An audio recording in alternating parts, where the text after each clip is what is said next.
ओम नमो भगवते वासुदेवाय नमः। गणपति बाबा की जय। बोलिए सत्यनारायण भगवान की जय, माता लक्ष्मी की जय। तो आइए प्रिय भक्तजनों, आप लोग श्रवण करेंगे श्री सत्यनारायण भगवान की कथा का। और कथा को श्रवण करने से पहले अपने हाथ में अक्षत ले लें या फिर फूल ले लें, और जब कथा पूर्ण हो जाए तो ये जो आपने फूल या अक्षत लिए हैं इनको भगवान विष्णु और माता लक्ष्मी जी के चरणों में अर्पित करें। तो आइए प्रिय भक्तजनों, बड़े प्रेम और भाव से कथा का श्रवण करते हैं। इस कथा के श्रवण से घर में कभी भी दुख दरिद्रता का वास नहीं होता और घर में धन धान्य हमेशा खुशहाली बनी रहती है। तो आइए बड़े प्रेम और भाव से इस कथा का श्रवण करते हैं। अध्याय 1। व्यास जी ने कहा कि एक समय की बात है, नैमिषारण्य तीर्थ में शौनक आदि 88,000 ऋषियों ने श्री सूत जी से पूछा, हे सूत जी, इस कलि युग में वेद विद्या रहित मनुष्यों को प्रभु भक्ति किस प्रकार मिलेगी तथा उनका उद्धार कैसे होगा। हे मुनि श्रेष्ठ, कोई ऐसा व्रत अथवा तप कहिए जिसके करने से थोड़े ही समय में पुण्य की प्राप्ति हो तथा मन वांछित फल की प्राप्ति हो। हमारी प्रबल इच्छा है कि हम ऐसी कथा सुने। श्री सूत जी ने कहा, हे वैष्णवों, मैं पूज्य आप सबने प्राणियों के हित की बात पूछी है। अब मैं उस श्रेष्ठ व्रत को आपसे कहूँगा जिससे नारद जी ने पूछने पर श्री लक्ष्मी नारायण भगवान ने उन्हें बताया था। कथा इस प्रकार है, आप सब सुनिएगा बड़े प्रेम से। एक समय देवऋषि नारद जी दूसरों के हित की इच्छा के साथ लोकों में घूमते हुए मृत्यु लोक में आ पहुँचे। यहाँ अनेक योनियों में जन्मे प्राय सभी मनुष्यों को अपने कर्मों के अनुसार कई दुखों से पीड़ित देखकर उन्होंने विचार किया कि किस यत्न के करने से प्राणियों के दुखों का नाश होगा। ऐसा मन में विचार कर श्री नारद जी विष्णु लोक को गए। वहाँ श्वेत वर्ण और 4 भुजाओं वाले देवों के ईश नारायण को, जिनके हाथ में शंख चक्र गदा और पद्म थे तथा वरमाला पहने हुए थे, देखकर स्तुति करने लगे। नारद जी ने कहा, हे भगवान, आप अत्यंत शक्ति से संपन्न हैं, मन तथा वाणी भी आपको नहीं पा सकती। आपका आदि मध्य अंत भी नहीं है। आप निर्गुण स्वरूप सृष्टि के कारण भक्तों के दुखों को नष्ट करने वाले हो। आपको नमस्कार है। नारद जी से इस प्रकार की स्तुति सुनने पर भगवान विष्णु बोले, हे मुनि श्रेष्ठ, आपके मन में क्या है? आपका किस काम के लिए यहाँ आगमन हुआ है? निसंकोच कहें। तब नारद मुनि ने कहा, मृत्यु लोक में सब मनुष्य जो अनेक योनियों में पैदा हुए हैं, अपने अपने कर्मों द्वारा अनेक प्रकार के दुखों से पीड़ित हैं। हे नाथ, यदि आप मुझ पर दया करना चाहते हैं तो बताइए, उन मनुष्यों के सब दुख थोड़े ही प्रयत्न से किस प्रकार दूर हो सकेंगे। भगवान विष्णु ने कहा कि हे नारद, मनुष्यों की भलाई के लिए तुमने यह बहुत अच्छा प्रश्न किया है। जिस व्रत के करने से मनुष्य मोह से छूट जाता है, वह व्रत मैं तुमसे कहना चाहता हूँ। बहुत पुण्य देने वाला, स्वर्ग तथा मृत्यु दोनों में दुर्लभ एक उत्तम व्रत है, जो आज मैं प्रेम वश होकर तुमसे कहता हूँ। श्री सत्यनारायण भगवान का यह व्रत विधि पूर्वक संपन्न करके मनुष्य इस धरती पर सुख भोगकर मरने पर मोक्ष को प्राप्त होता है। श्री विष्णु भगवान के यह वचन सुनकर नारद मुनि बोले, हे भगवान, उस व्रत का फल क्या है? क्या विधान है? इससे पूर्व यह व्रत किसने किया और किस दिन यह व्रत करना चाहिए? कृपया मुझे विस्तार से कहिए। श्री विष्णु जी ने कहा, हे नारद, शोक और दुख आदि दूर करने वाला यह व्रत सब स्थानों पर विजय कराने वाला है। भक्ति और श्रद्धा के साथ किसी भी दिन मनुष्य श्री सत्यनारायण भगवान की संध्या के समय ब्राह्मणों और बांधवों के साथ धर्मपरायण होकर पूजा करके भक्ति भाव से नैवेद्य केले का फल, शहद, घी, शक्कर अथवा गुड़, दूध और गेहूं का आटा सवाय ले गेहूं के अभाव में साठी का चूर्ण भी ले सकते हैं। इन सबको भक्ति भाव से भगवान को अर्पण करे, बंधु बांधवों सहित ब्राह्मणों को भोजन कराए। इसके पश्चात स्वयं भोजन करे। रात्रि में नित्य गीत आदि का आयोजन कर श्री सत्यनारायण भगवान का स्मरण करता हुआ समय व्यतीत करे। कली काल में मृत्यु लोक में यही एक लघु उपाय है जिससे अल्प समय में अल्प धन में महान पुण्य की प्राप्ति होती है। अध्याय 2। सूत जी ने कहा, हे ऋषियों, जिन्होंने पहले समय में इस व्रत को किया है उसका इतिहास कहता हूँ, आप सब ध्यान से सुनो। सुंदर काशीपुर नगरी में एक अत्यंत निर्धन ब्राह्मण रहता था। वह ब्राह्मण भूख और प्यास से बेचैन होकर पृथ्वी पर घूमता रहता था। ब्राह्मणों से प्रेम करने वाले श्री विष्णु भगवान ने ब्राह्मण को देखकर एक दिन बूढ़े ब्राह्मण का रूप धारण कर निर्धन ब्राह्मण के पास जाकर आदर के साथ पूछा, हे विप्र, तुम नित्य ही दुखी होकर पृथ्वी पर क्यों घूमते हो? हे श्रेष्ठ ब्राह्मण, यह सब मुझसे कहो, मैं सुनना चाहता हूँ। दरिद्र ब्राह्मण ने कहा, मैं निर्धन ब्राह्मण हूँ, भिक्षा के लिए पृथ्वी पर घूमता रहता हूँ। हे भगवान, यदि आप इससे छुटकारा पाने का कोई उपाय जानते हो तो कृपया करके मुझे बताइए। वृद्ध ब्राह्मण का रूप धारण किए श्री विष्णु भगवान ने कहा, हे ब्राह्मण, श्री सत्यनारायण भगवान मनवांछित फल देने वाले हैं, इसीलिए तुम उनका पूजन करो। इससे मनुष्य सब दुखों से मुक्त हो जाता है। दरिद्रता ब्राह्मण को व्रत का सारा विधान बताकर बूढ़े ब्राह्मण का रूप धारण करने वाले श्री सत्यनारायण भगवान अंतर्ध्यान हो गए। जिस व्रत को वृद्ध ब्राह्मण ने बताया है, मैं उसको अवश्य करूंगा, यह निश्चय कर वह दरिद्र ब्राह्मण घर चला गया। परंतु उस रात्रि उस दरिद्र ब्राह्मण को नींद नहीं आई। अगले दिन वह जल्दी उठा और श्री सत्यनारायण भगवान का व्रत करने का निश्चय कर भिक्षा मांगने के लिए चल दिया। उस दिन उसको भिक्षा में बहुत धन मिला, जिससे उसने पूजा का सामान खरीदा और घर आकर अपने बंधु बांधवों के साथ भगवान श्री सत्यनारायण का व्रत किया। इससे करने से उस दरिद्र ब्राह्मण के सब दुखों से छुटकारा पाकर अनेक प्रकार की संपत्तियों से युक्त हो गया। तभी से वह विप्र हर माह व्रत करने लगा। इसी प्रकार सत्यनारायण भगवान के व्रत को जो शास्त्र विधि के अनुसार करेगा वह सब पापों से छूटकर मोक्ष को प्राप्त होगा। आगे जो मनुष्य पृथ्वी पर भी सत्यनारायण भगवान का व्रत करेगा वह सब दुखों से छूट जाएगा। इस प्रकार नारद जी से सत्यनारायण भगवान का कहा हुआ व्रत मैंने तुमसे कहा। हे विप्रों, अब आप और क्या सुनना चाहते हो, मुझे बताइए। ऋषियों ने कहा, हे मुनीश्वर, संसार में इस विप्र से सुनकर किस किसने इस व्रत को किया, यह सब आप हमसे कहिए, इसके लिए हमारे मन में बहुत श्रद्धा हो रही है। श्री सूत जी ने कहा, हे मुनियों, जिस जिस प्राणी ने इस व्रत को किया है उन सब की कथा सुनो।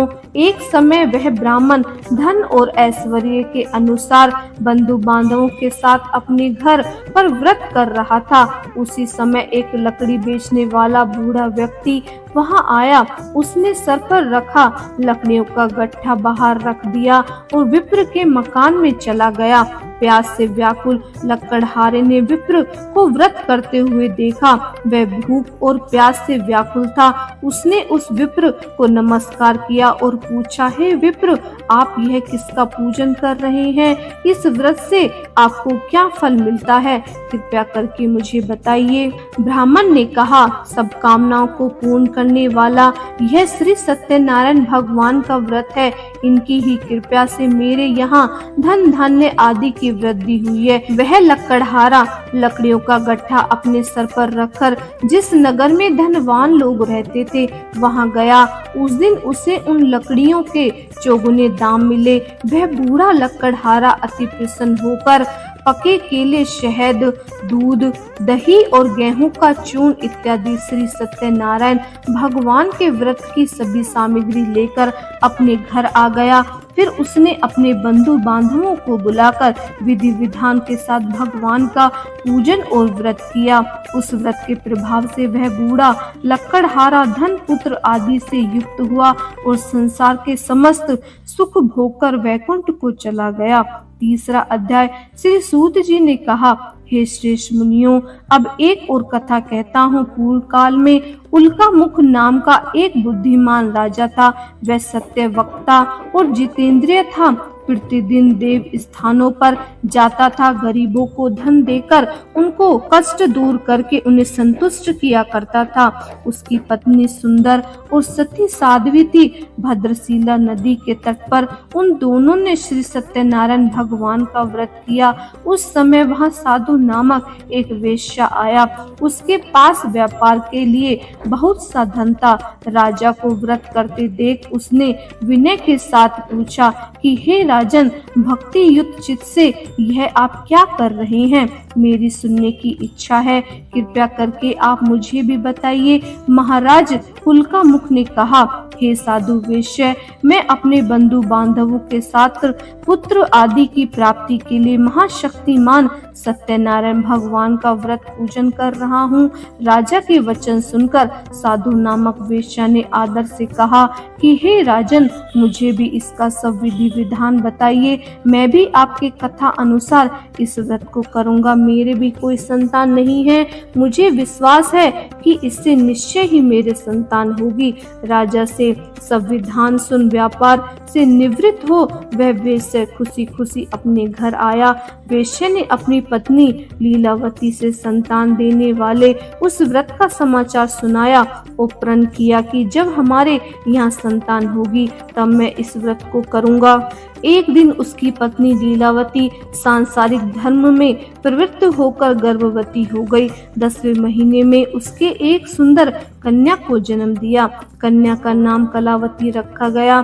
इसके बाद लीलावती ने अपने पति को स्मरण कराया कि आपने जो भगवान का व्रत करने का संकल्प किया था, अब आप उसे पूरा कीजिए। साधु वेश्य ने कहा, हे प्रिय, मैं कन्या के विवाह पर इस व्रत को करूंगा।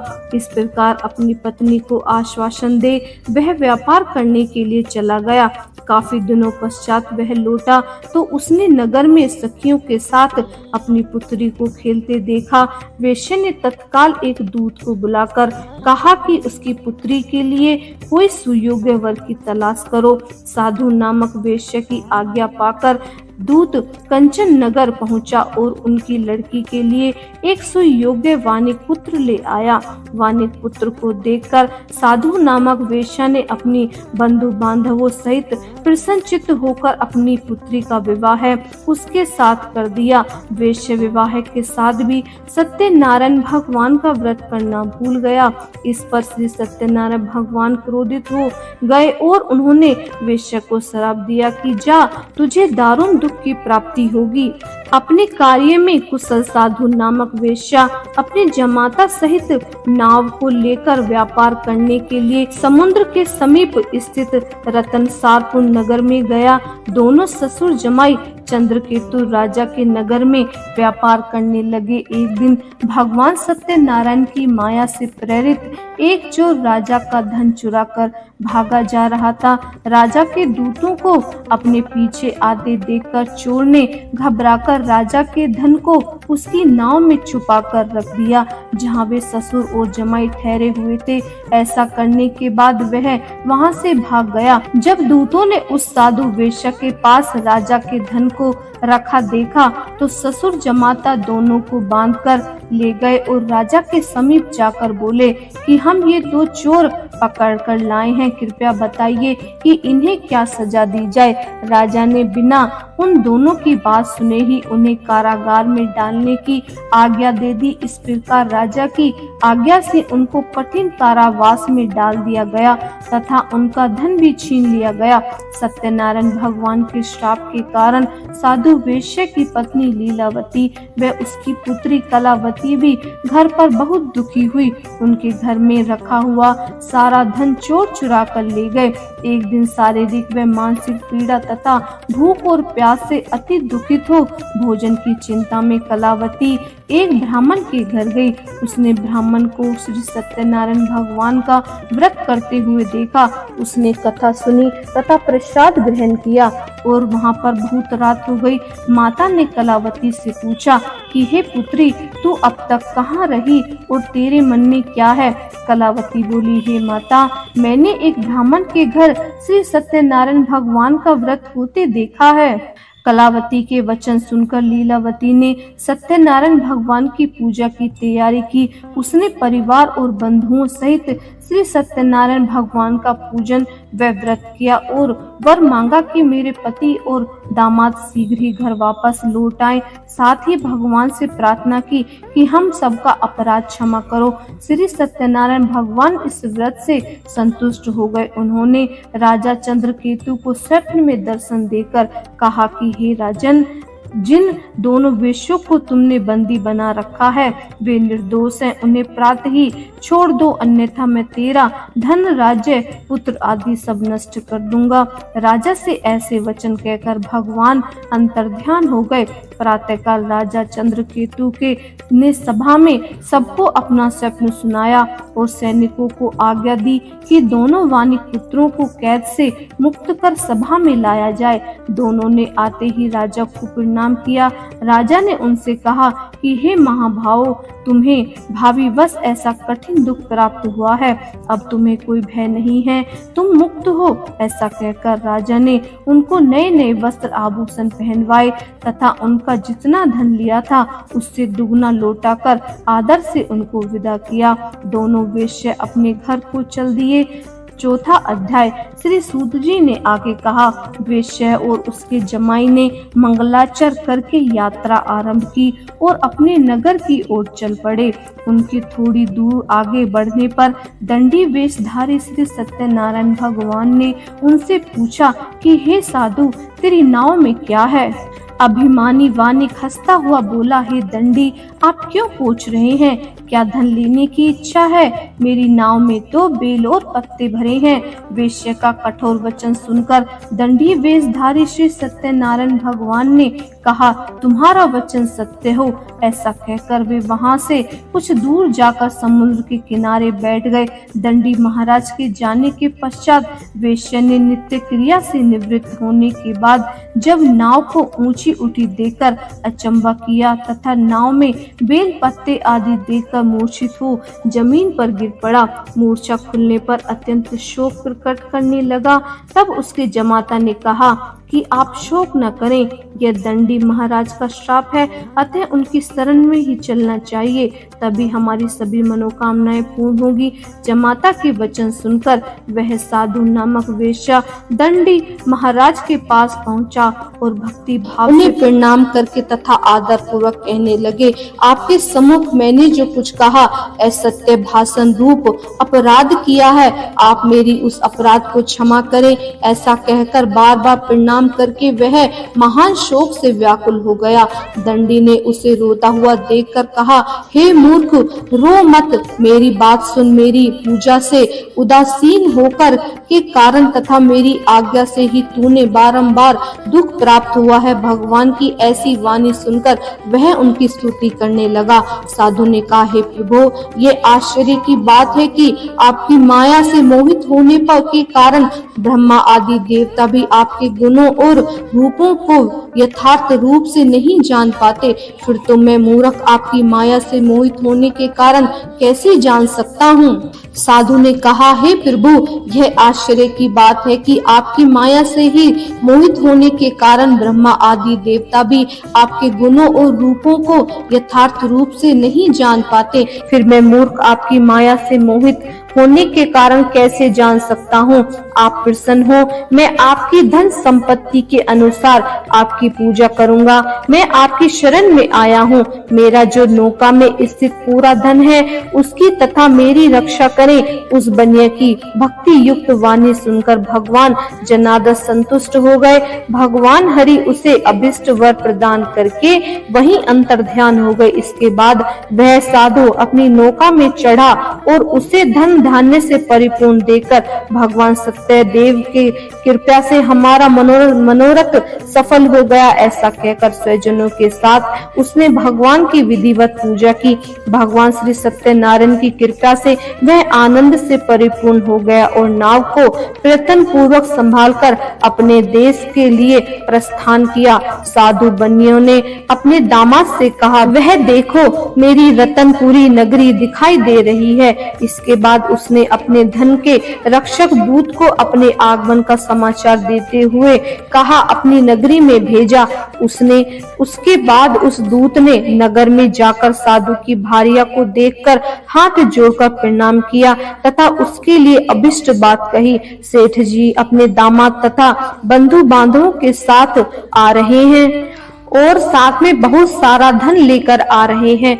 दूत के मुख से यह बात सुनकर वह अति आनंदित हो गई। उस साध्वी ने श्री सत्यनारायण की पूजा करके अपनी पुत्री से कहा, मैं साधु के दर्शन के लिए जा रही हूँ, तुम शीघ्र आओ। माता का ऐसा वचन सुनकर व्रत को संपन्न करके प्रसाद का परित्याग कर वह कलावती अपने पति के दर्शन के लिए चली गई।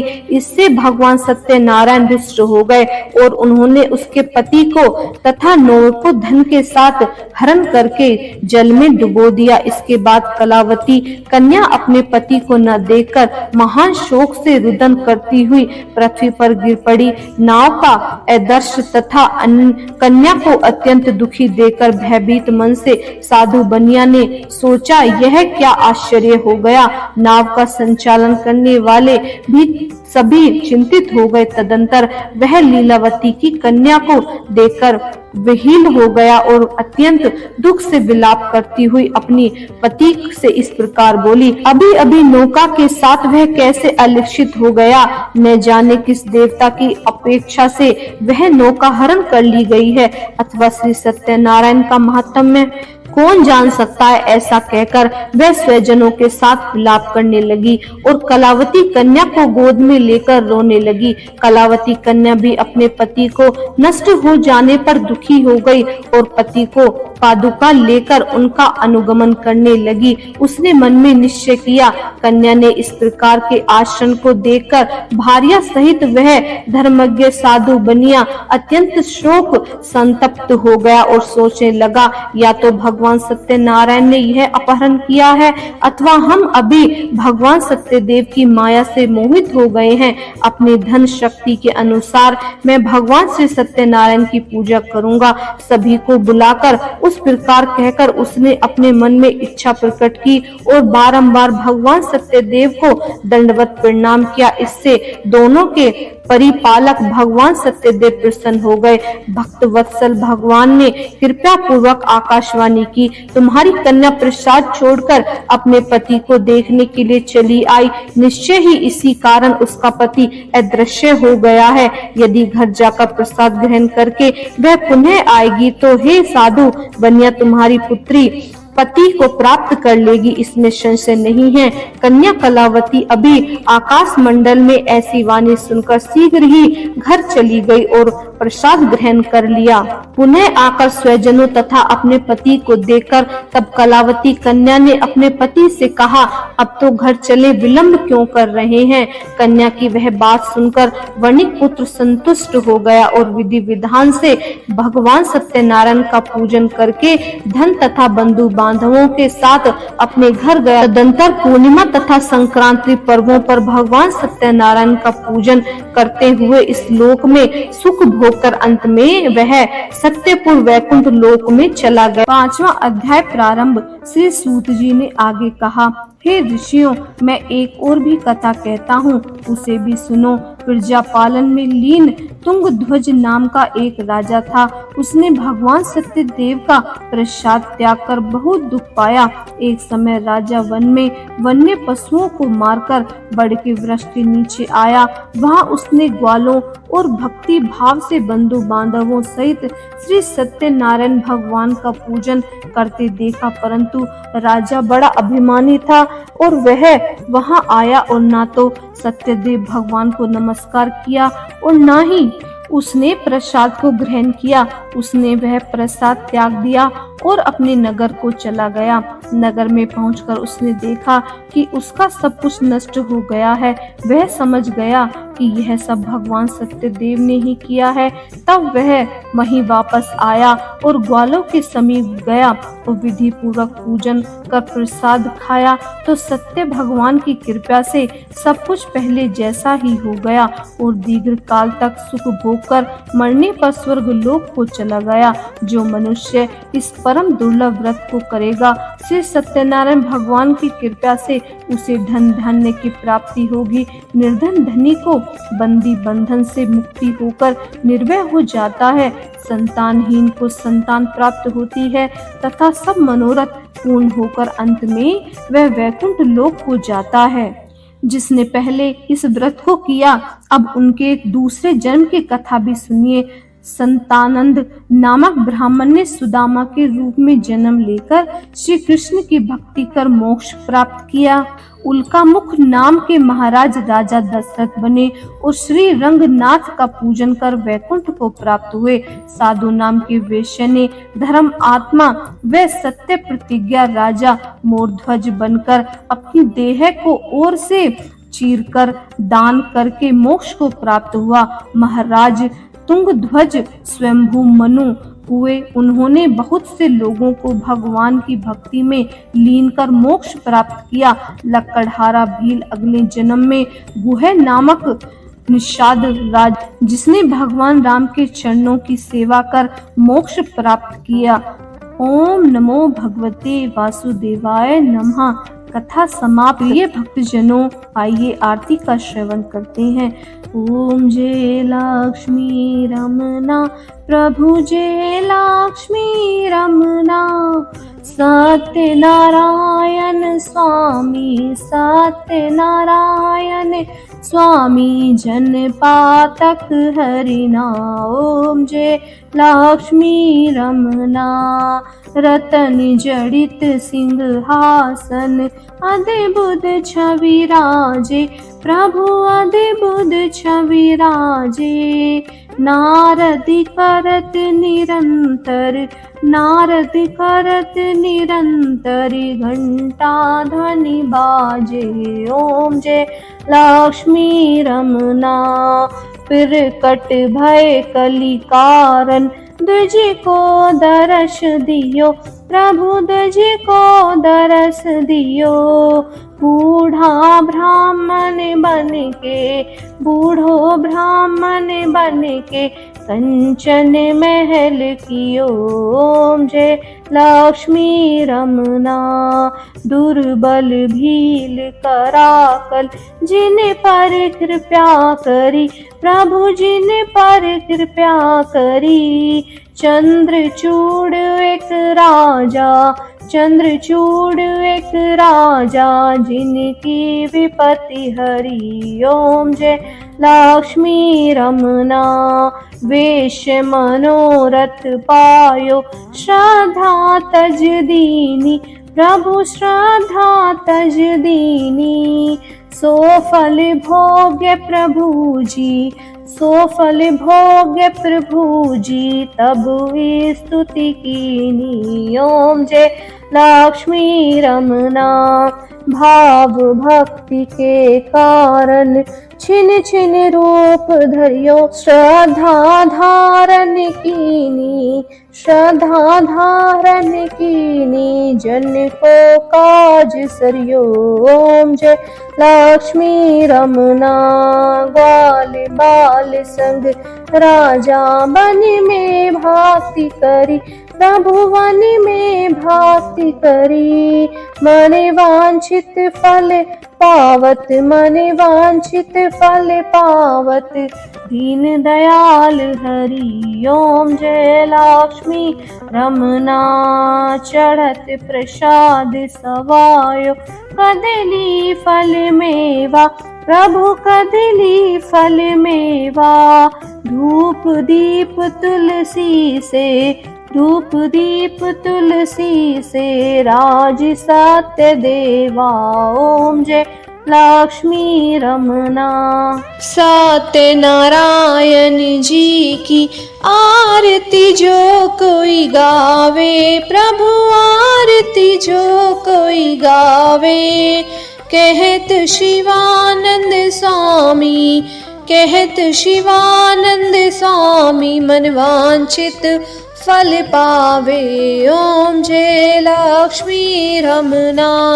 बोलिए सत्यनारायण भगवान की जय, विष्णु भगवान की जय, माता लक्ष्मी की जय, सभी देवी देवताओं की जय, गणपति बप्पा की जय।